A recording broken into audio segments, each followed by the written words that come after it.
Бұл Тяньши компаниясының кардицепс қосылған кофесі. Кардицепс туралы YouTube, TikToктан көрдім де пайдасын, содан соң осы кардицепс қосылған кофені ішіп көруге бел будым.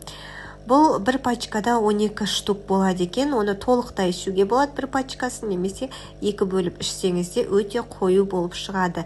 Ал кардицепс дегеніміз таудың ең биік шыңында өсетін, көп адамның қолы жете бермейтін тамырлы өсімдік екен.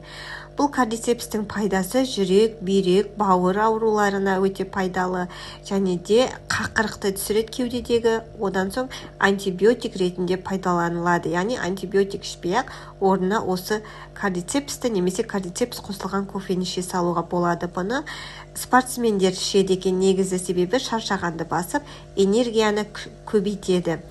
Бұл кофенің дәмі қантсыз және кофеинсіз. Кәдімгі кофе жұмсақ, және қанша ішсеңіз де жүрегіңіз қатты соқпайды, жеңіл.